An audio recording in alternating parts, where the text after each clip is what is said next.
Hariom LP classes के इस digital platform पर आप सभी का हार्दिक स्वागत एवं अभिनंदन है। अभी हाल फिलहाल में हमारा जो टॉपिक चल रहा है साइबर सुरक्षा के ऊपर हमारा टॉपिक चल रहा है। उसी के दरमियान हमने बहुत सारे टॉपिक देखे। कुल हमने अभी तक 5 टॉपिक का विस्तृत रूप से अध्ययन कर लिया है और अब हम आगे की और बातचीत करते हैं एक्सेस कंट्रोल की ओर कि आखिर में इस साइबर सुरक्षा के अंतर्गत एक्सेस कंट्रोल का क्या कार्य है और इसके दरमियान हम किस प्रकार से आगे इसको समझ सकते हैं। उसके लिए इससे पहले मैं आपको एक बात बताना चाहूँगा कि अगर आपने अभी तक कमेंट बॉक्स के अंदर जो क्वेश्चन पूछे गए थे उसका अगर आंसर नहीं दिया है तो आप आंसर ज़रूर दीजिए, जिससे कि ये पता चलेगा कि कौन कौन से स्टूडेंट्स हमसे जुड़े हुए हैं और उनको वीडियो के अंतर्गत समझने के अंदर क्या दिक्कत आ रही है और क्या दिक्कत नहीं आ रही है, उसे हमें समझना बहुत ही ज़रूरी होगा। तो देखिए, अब अपन बातचीत करते हैं इस छोटे से टॉपिक एक्सेस कंट्रोल। देखिए, मेन रूप से अपना ये बात तो होना चाहिए कि टॉपिक हमें समझ में आ रहा है या नहीं आ रहा है। उससे वो नहीं है कि किस प्रकार से वीडियो काला बन रहा है या सही नहीं बन रहा है। मेन ये है मेरी आवाज़ आप तक पहुंचनी चाहिए, वो सबसे बड़ी अहमियत रखती है। तो देखिए, बातचीत करते हैं। देखिए, एक्सेस कंट्रोल क्या होता है। एक्सेस आपको ये पता होगा कि जो सूचना होती है उस सूचना को दूसरों के गलत हाथों के अंदर जाने से रोकता है, और कंट्रोल होता है जिसका मतलब कि उसके ऊपर भार होता है जिससे कि वह महत्वपूर्ण रूप से किसी दूसरे को मुख्य सूचना उपलब्ध नहीं कराता है। देखिए, अगर इसको एक बेसिक रूप से अगर समझा जाए या फिर अगर इसे वैज्ञानिक रूप से समझा जाए तो इसकी एक परिभाषा अलग रूप से होता है। इसका मुख्य उद्देश्य वैध यूजर द्वारा कंप्यूटर पर किए जाने वाले कार्य मतलब एक्शन को लिमिट करना होता है। एक्सेस कंट्रोल मैकेनिज्म की जो जटिलता होती है उसको सुरक्षित किया जाना और सूचना पर निर्भर करती है कि कितनी सेंसिटिविटी तथा मूल्यवान है।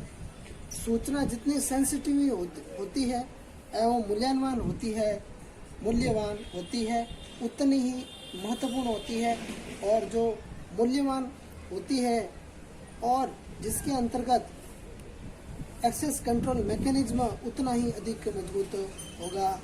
एक्सेस कंट्रोल सामान्य 3 चरणों में पूरा किया जाता है। पहला होता है आपके जिसे कहते हैं अपन आइडेंटिफिकेशन, जिसको कहते हैं अपन पहचान करना, और दूसरा इम्पोर्टेंट है कि वास्तव में इसकी ऑथेंटिफिकेशन होता है, जिसे अपन प्रारंभिक रूप में कहते हैं कि अधिकारिता, मतलब वास्तव में ये सही है या नहीं है, जिसे कहते हैं अपन ऑथेंटिफिकेशन, जिसको कहते हैं अपन सत्यता। और तीसरा और सबसे इम्पोर्टेंट है कि इसकी ऑथराइजेशन मतलब पहचान, जिसको कहते हैं अधिकारिता।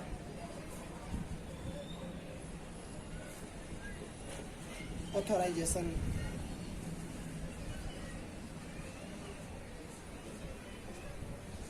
ये 3 सबसे इम्पोर्टेंट पार्ट्स है और इसको हमें समझना बहुत ही जरूरी। देखिए, सबसे पहले मैं आपको बताना चाहूँगा कि अगर पहचान के अंदर बातचीत करते हैं अपन, तो पहचान के अंदर क्या आता है उसके बारे में अपन बातचीत करते हैं। देखिए, नाम से ही सीधा स्पष्ट होता है कि पहचान मतलब होता है आइडेंटिफिकेशन मार्क या आईडी या कुछ भी, जिससे कि वो जान सके कि मैं, जिससे भी ये प्रूव कर सके कि मैं यह आदमी हूँ या फिर ये है मेरी पहचान। तो उसके अंदर आएगा एक सबसे पहले यूज़र नेम, दूसरा आता है आपके सबसे उसी कोई ना कोई आईडी, तो वो होता है आपके यूज़र आईडी, वो होती है उसकी पहचान, मतलब वो खुद की पहचान करता है। दूसरा होता है आपके सत्यता मतलब ऑथेंटिफिकेशन,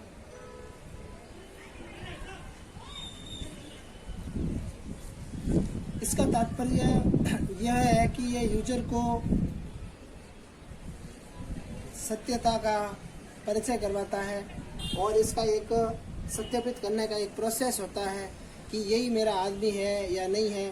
तो उसके अंतर्गत आपने देखा होगा, अगर इसका एक छोटा सा उदाहरण के रूप में अगर मैं बताना चाहूँगा, जिस समय आप जीमेल आईडी को क्रिएट करते हैं तो उस समय अगर आप उसका पासवर्ड भूल जाते हैं तो आपके सामने 3 से 4 कंडीशन फॉलो होती है। पहले मैं आपको बताता हूँ, पहले होती है आपके मोबाइल नंबर की। अगर मोबाइल नंबर नहीं है तो फिर आपके होती है ईमेल आईडी पर एक कोड आता है, उसकी होती है। अगर कोड नहीं है, मोबाइल का अगर नेटवर्क नहीं लग रहा है तो मोबाइल के ऊपर आपके एक जीमेल के द्वारा एक कॉल आएगा। उस कॉल के अंदर भी वो कोड बताएंगे जो मैसेज के द्वारा आपको प्राप्त होते हैं, वो कोड। अगर ये भी नहीं है तो आपको क्वेश्चन पूछते हैं और फॉरगेट का एक ऑप्शन देते हैं। तो ये सारी की सारी जो चीज़ें होती है वो सत्यता प्रमाणित करने के लिए, मतलब यूज़र सही है या नहीं है, तो उसके लिए उसका सबसे बड़ा वेरिफिकेशन होता है और उसकी पहचान करनी बहुत ही ज़रूरी होती है। और इसके अंतर्गत कंप्यूटर नेटवर्कों के लिए उपयुक्त होती है, जिसका जो है ये इसलिए करते हैं क्योंकि इसका यूज़ हैकर नहीं कर सके, इसके लिए इसका प्रयोग करता है। और आपको गूगल ये भी कहता है, या फिर बहुत सारे ऐसे भी देखे होंगे आपके, जिसके अंदर 90 दिनों का टाइम मिलता है और 90 दिनों के बाद में जो भी अपने इम्पोर्टेंट पासवर्ड वगैरह होते हैं उसको जो है वापस पासवर्ड सेट करने के लिए कहा जाता है। तो उसका मुख्य कारण यही होता है। तीसरा और सबसे अंतिम है वो है आपके अधिकारिता। देखिए, अधिकारिता से तात्पर्य मैं यहाँ पर यह लेना है कि यूज़र की पहचान तथा सत्यापन के बाद तीसरी और अंतिम चरण वाली होती है वो आपके होती है ऑथराइजेशन, मतलब जिसको कहते हैं अपन अधिकारिता, सत्यता, प्रमाणता। तो वो उसके अंतर्गत ही जो है हमारे लागू होता है, जिसके अंदर आपने देखा व्यक्ति सिस्टम पर क्या कार्य कर सकता है का प्रयोग करता है। और यह अधिकार मुख्य तो सिस्टम की सुरक्षा नीति को ध्यान में रखते हुए सिस्टम अधिकारी द्वारा बनाए जाते हैं। इन अधिकारों में कहीं कुछ भी स्वीकार करना या कुछ भी स्वीकार न करना, इस प्रकार की नीति अपनाई जाती है। और आप सबको मैं बताना चाहता हूँ, इन तीनों के ऊपर एक सबसे इम्पोर्टेंट है, कुछ एक्सेस 4 प्रकार के बताए गए हैं कि इन टाइप से जो है आपका डाटा जो हैकर्स होते हैं उनके पास जा सकता है और उनसे बचाने का क्या क्या तरीका होता है, या फिर अपन कैसे उनकी पहचान कर सकते हैं, या अपन उससे कैसे बच सकते हैं। तो उसके बारे में अपन थोड़ी सी जानकारी लेते हैं। हालांकि एक्सेस कंट्रोल में मुख्य रूप से होता इतना ही है कि आपको समझना है कि क्या वेरीफाई करना है या फिर क्या वेरीफाई नहीं करना है, उसके बारे में। तो फिर अपन इसके अंतर्गत देखते हैं 4 सबसे इम्पोर्टेंट बातें, जो कि सबसे पहली बात तो है आपके रोल आधारित, जिसको अपन को समझना सबसे इम्पोर्टेंट। सबसे पहले देख लेते हैं कौन कौन से आधारित है और कहाँ कहाँ पर आधारित है। सबसे पहले है रोल आधारित एक्सेस कंट्रोल।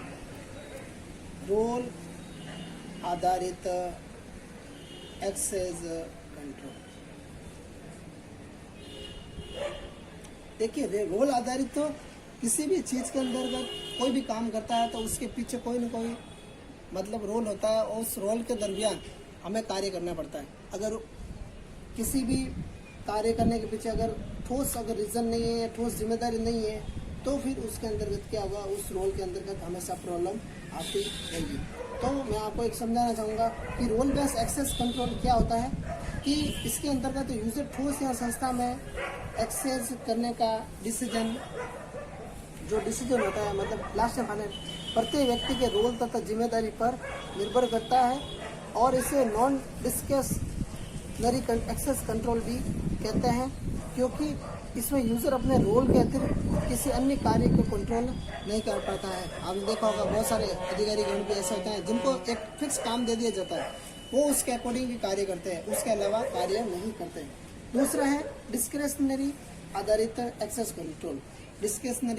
डिस्कशनरी देखिए, कोई ऐसे होते हैं जिसके अंतर्गत 2 से 4 व्यक्ति आपस में क्या करते हैं, उस कार्य के ऊपर डिस्कस करते हैं और उसके ऊपर अंतिम रोल अदा करते हैं, और वो सारा का सारा जो डिसीजन मिलता है उसके आधार पर ही अपन को कार्य करना है। जैसा कि नाम से प्रतीत हो रहा है आपको कि इसमें यूजर अपने स्वयं के विवेक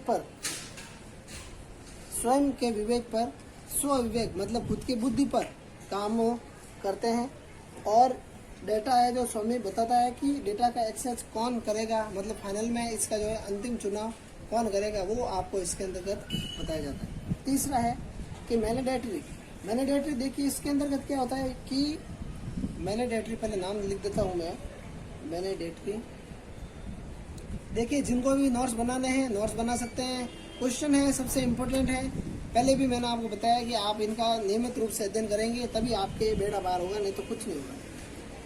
मैनेडेटरी एक्सेस देखिए केवल आपको समझाने के लिए बता रहे हैं कि भाई इस टाइप से ये काम हो रहा है।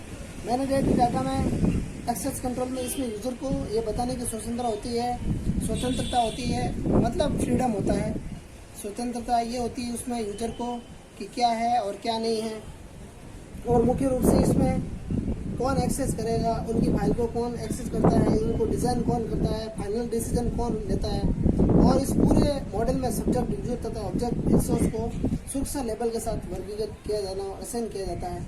और सब्जेक्ट तथा ऑब्जेक्ट के सुरक्षा लेवल, सब्जेक्ट तथा ऑब्जेक्ट के सुरक्षा लेवल और सुरक्षा पॉलिसी के साथ मिलकर तय करते हैं। और सब्जेक्ट ऑब्जेक्ट को एक्सेस कर सकता है या नहीं करता है। और इन सब का जो प्रयोग है मिलिट्री संस्थाओं के अंतर्गत किया जाता है, और उसके अंदर एक फिक्स डिसीजन पावर मेकिंग वाला होता है आदमी, वो डिसीजन लेता है कि हम इसको हमको आगे बताना है या नहीं बताना है, इसको कितनी स्वतंत्रता दी गई है, वो सारा का सारा इसमें निर्भर करता है। चौथा और अंतिम है, 4th नंबर लास्ट है आपके, एट्रीब्यूट आधारित एक्सेस कंट्रोल। देखिए एट्रीब्यूट आधार पर यूजर की जो रिक्वेस्ट होती है उसको स्वीकार या अस्वीकृत करना है, ये प्रॉपरली वे के अंतर्गत रहता है। इसके ऊपर रहता है, यूजर आपस के अंदर ही रहता है। तो एट्रीब्यूट के अंतर्गत इसके अंदर प्रॉपरली वे के अंदर जो रिक्वेस्ट को स्वीकृत या अस्वीकृत, जो यस उसको लेता है या फिर नहीं लेता है, वो पूरा डिपेंड ये इसमें रहता है। तो ये है आपके एक्सेस कंट्रोल, जो कि आज आपके टॉपिक बिल्कुल क्लियर हो गया है। अगर कोई दिक्कत है, केवल आपको जो जैसे आप इस वीडियो को ओपन करते हैं तो कमेंट बॉक्स आता है नीचे, उस कमेंट बॉक्स के अंतर्गत आप अपना नाम लिखिए जरूर, और ज़रूर आप आगे क्वेश्चन करें तो उसका आपको बिल्कुल रिप्लाई मिलेगा। और मैं आपको और बताना चाहूँगा, जो भी इससे जुड़े हैं तो बिल्कुल इसके अंतर्गत जो वीडियो के कमेंट्स बॉक्स के अंदर बिल्कुल आप लिख कर भेजें कि सर मैं जुड़ चुका हूँ, या फिर जो भी आपका साइन ऑफ इंट्रोडक्शन है या जो भी आपका नाम वगैरह है तो वो आप ज़रूर भेजें, जिससे कि पता चलेगा कि आप इस वीडियो के द्वारा, इस चैनल के द्वारा और इस स्टडी हब के द्वारा आप जुड़ गए हैं। धन्यवाद। बिल्कुल आपने इस वीडियो को देखा है, बहुत बहुत धन्यवाद।